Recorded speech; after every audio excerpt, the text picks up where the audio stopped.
So yesterday I ended up spending way too much time basically dicking around instead of getting actual work done. So what I'm going to be doing is first outlining the major objectives and then checking off my progress towards them as that comes along. So I'll take a few minutes, think of some things that I would like to get done today, show a list of that, and just use that as reference for getting shit done for my own sanity, clarity, and focus.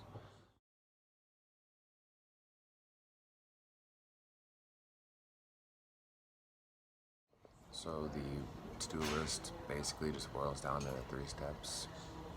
Understand the offering, understand the benefit, the benefit being like people who benefit from it, because benefits don't exist in a vacuum, and just do the thing. So I'll go throughout the day, keep you guys posted on my progress. So I just spent like the past 2 hours just browsing social media. So that's got to be a check for that. So I'm going to try using like the Pomodoro technique in 30-minute intervals for clearly defined objectives. So yeah. Okay. So I've been more or less not going out and getting as much exercise as I could. So in order to combat that, I decided I should go for a walk.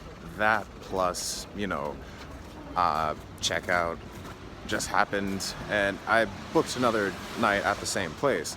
But apparently 10 to 4 is their cleaning time. 6 hours, pretty thorough.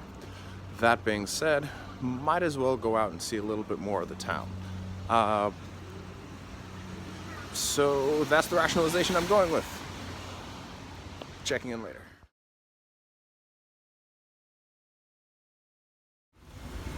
Japan, I like you, but I have a few questions. Wayland happy. Doesn't sound scandalous at all, completely innocuous.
I ended up asking for ice cream. They told me that I had to get in-store coins for it. It's a great business tactic.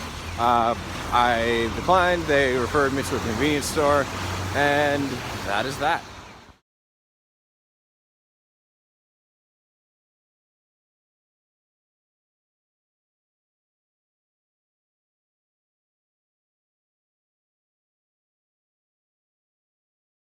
I might as well get into the habit of actually talking about things that are related to the things that I want to be able to actually make courses for. So the first thing that is on my mind is the book Ready, Fire, Aim. Kind of pertinent title because, I usually just ready, aim, aim, aim, aim.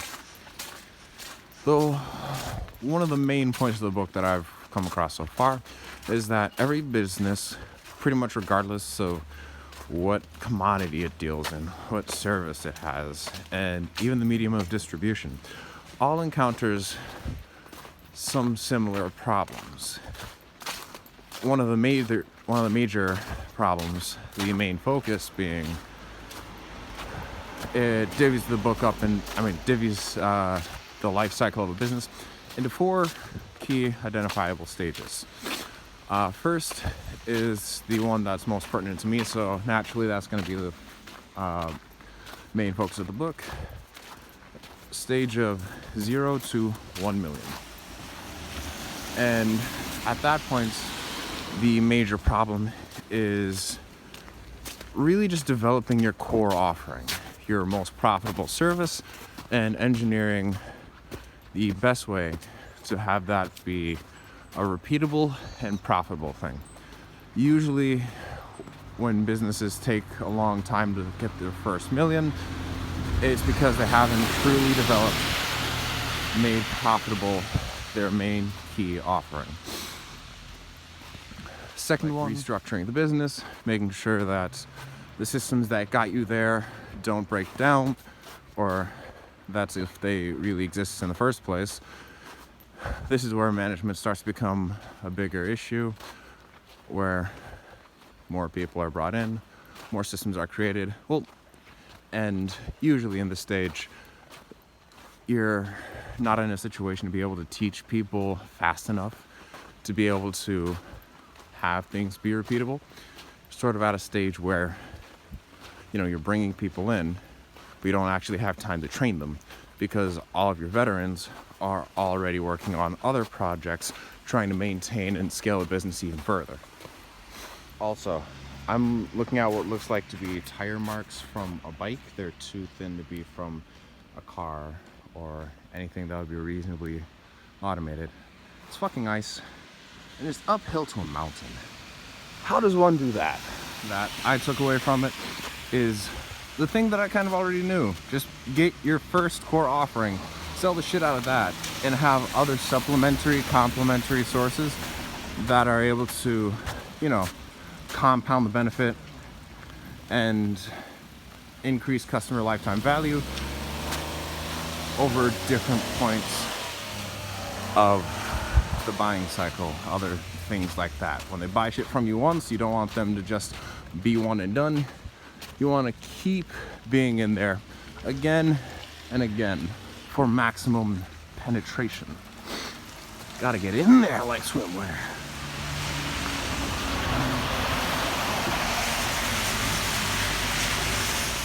Another key distinction that he makes is going to be that it's not necessarily tied to revenue figures. It's sort of like a benchmark for the types of company, the scale that you're operating on. Another way he measures the 4 stages is by employee growth. So first stage is going to correspond with about 7 executive employees, because on an individual one-to-one basis, that's about the maximum you can have and still effectively communicate, delegate responsibilities, etc., etc. Ideally, they would be sorted by key functionality. I guess that much is obvious, though. This second one is going to be up to about like 49 people, because then you add the second layer of, people branching out to other people and whatnot, and multiply that by 7, 343. And that would be like the third tier, third stage, and beyond from there.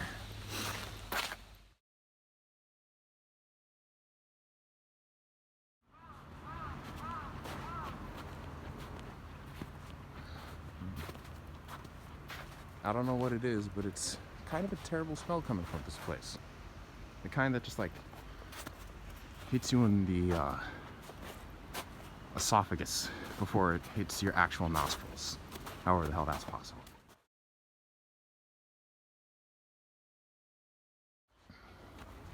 So here I am. See those guys in the distance? Those are sensible hikers. They have like equipment to help them walk and whatnot. Bags for what I assume are gonna be, I don't know, maybe like food and shit if they have a need for a snack. What do I have? A cell phone and my laptop bag. What's inside of it? Why my laptop? Because, what if I need to pop in for Wi-Fi and actually work on my online course? God forbid.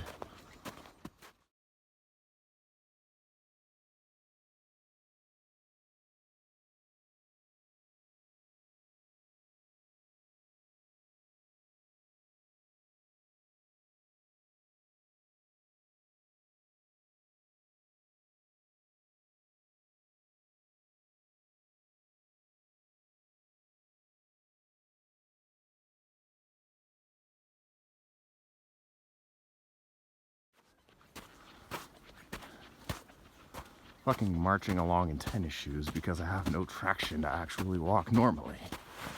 So that's neat. An alternative is stepping off the ice path. Only problem with that is snow is hella deep. So as soon as I stepped off, I was literally like up to my calf. And that was just immediately off. So I'm not trying to venture off too. Oh shit, there's the trail. I wonder if I should explore it. What does Google Maps say? And I forgot that I turned off Google Maps to save power, considering that, you know, might be hard to find an outlet over this way. And since I was already on the mountain, I was thinking, hey, the path should be straightforward enough, right? Don't have to worry about getting lost in the woods, right? At least it's not dark. Random observation. Grabbing trees for leverage, they are surprisingly smooth. Fuck yeah. Just in case people think I'm exaggerating, I'm literally up to my knee in this bullshit every time I take a wrong step, which is surprisingly often.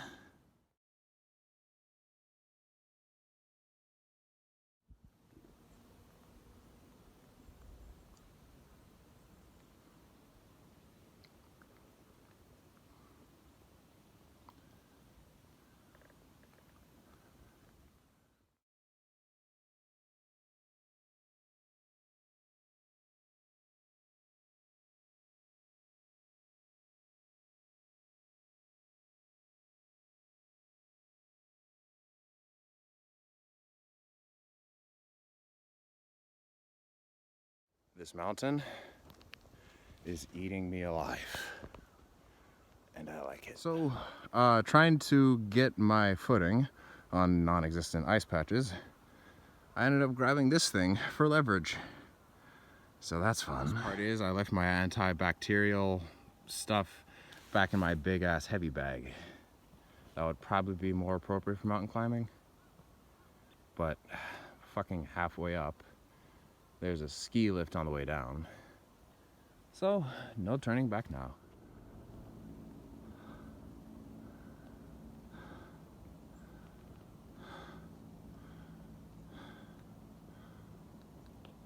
Halfway up.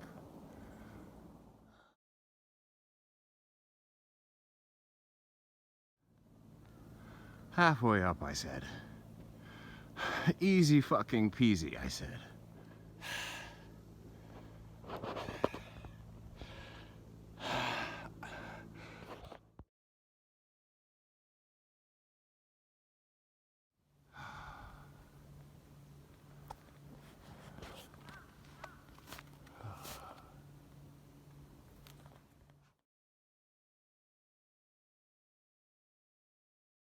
I can see a little bit of the city.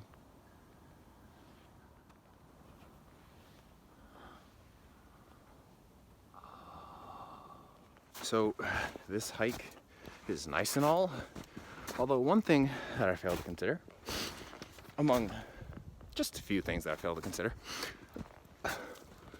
what if there are, you know, slightly larger animals than what I'm used to dealing with? You know, shit like bears, where my only recourse is to play dead. I'm not an ecology major, so I didn't brush up on Japanese wildlife before, you know, heading out of the city. I made the trip to here on foot. It was about like 2 miles from Susukino. So I don't know what I was expecting.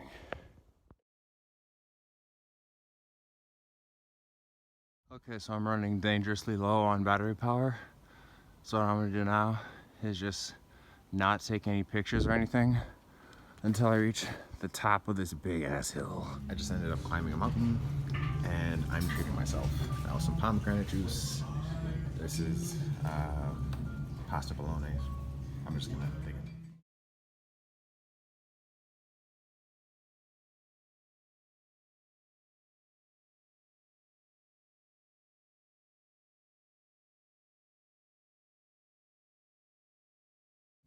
better reward than conquering snow than eating fucking ice. Delicious. Okay.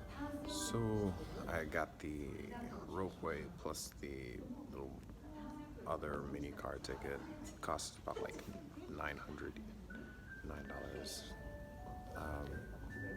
A little overpriced, but I mean, at this point, my socks are soaking.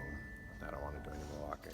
I'm just gonna take the path of least resistance and pay a little bit more if I absolutely have to. But this could actually make a good business lesson. There's an old saying, hunger is the greatest spice. Everything tastes better when you don't have it and then get it. I guess, put another way, the more intense the pain, the greater the satisfaction. So, if you're going to be marketing to people as a restaurant, you don't want to sell to people who aren't hungry.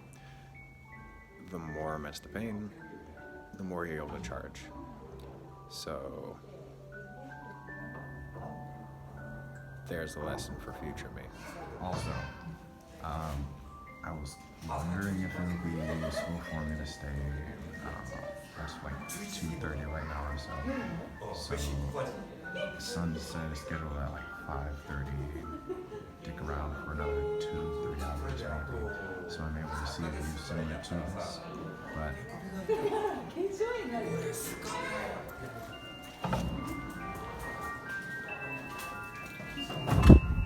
so fucking cloudy out. I doubt I'd be able to see much of anything. So I'm just gonna cut my losses and basically just return to my nice warm hostel and do what I'm supposed to be doing this entire time, which was, hey, you guessed it, that online course.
It looks like they have some foxes around here. Don't feed them stuff is what it says. So generally people probably don't have to worry too much about foxes. So glad I didn't have to worry about, you know, any severe wildlife. If there's a sign about bears, then proper shit might need to be flipped. But, you know, foxes are fine, I guess. So I made it back, safe and sound. I did the sauna. Shit was cold. I mean, like, literally, I got waist deep in snow. Just wading up a mountain, colloquially known as Big Ass Hill. And, well, that was neat. The only thing more difficult than that is bringing myself to do the actual thing that I need to do. Also, since today is Valentine's Day, I don't know, I might visit a maid cafe just for the novelty, because I think it might be kind of cool. Happy Valentine's Day, everybody, you lucky bastards. As a special, I'm going to try to visit a maid cafe for the first time. So this is probably the most embarrassing thing I have ever done in my entire stay in the country so far. However, I will keep going for because Japanese only. So I'd be lying if I said that I wasn't relieved. This is English is called beef masam, and Japanese the word is senmai. I have no idea what part of cow this is, or even if it counts as part of cow. I would have to guess maybe the intestine. Honestly, I'm afraid to guess. Itadakimasu. And here's my.